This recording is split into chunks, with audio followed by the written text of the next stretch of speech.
abalowooza nti bajja kubeera ba kitalo bamaanyi ng'oba bayomba oba bakuba emeeza mu paalamenti eyo tetugenda kubikkiriza.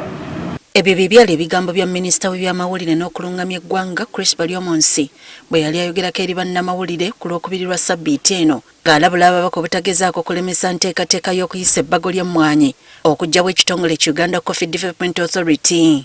Kati oyinza okugamba nti kino kyatuukiridde olw'ebyo ebyabaddewo eggulo mu paalamenti, ababaka abamu bwe baasuuliddwa ne bakanyugibwa ebweru abantu abagambibwa okuba abakuumaddembe abazinzeko paalamenti.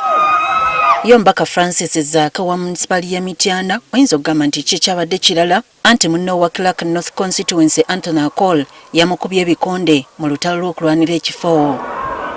Ngaddesiddwa mu ddwaliro, abasawo baakoze ekisoboka okutaasa obulamu bwe.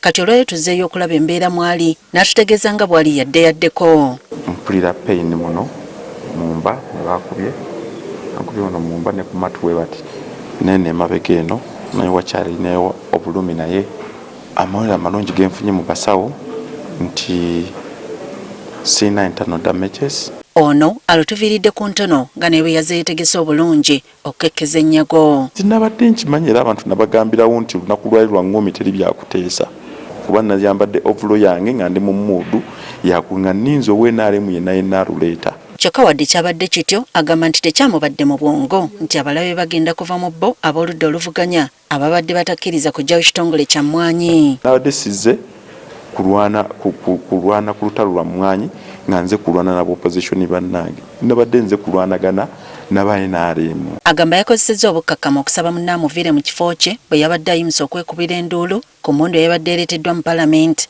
Naye omubaka ne yeerema naye kwe kumukwatako afunaawo okutuula mbwe ekyazzeeko yeeyawulidde engumi ku mutwe. Okuddayo ng'akola alemedde mu kifo kyange Akola n'enjogera naye n'atandika okumpooninga nti gwe ngenda kukuba. Ne mugamba Akola nze siri mubaka bw'osobola okubuulinga. Nabadde muga extend bwe nti kati ye ne yeesitula yekka. Oyo omusajja ali mu kilograms eziwera 2. Let the member be taken out of the chamber and taken for treatment. He's injured. Wadde mbu sipiika yeetonze olw'ebyabaddewo agamba kuno kweyisaako. Nti era n'asuspendinga memba oyo naye nange nga victim gwe baakubye ate nange n'asuspendingiramu.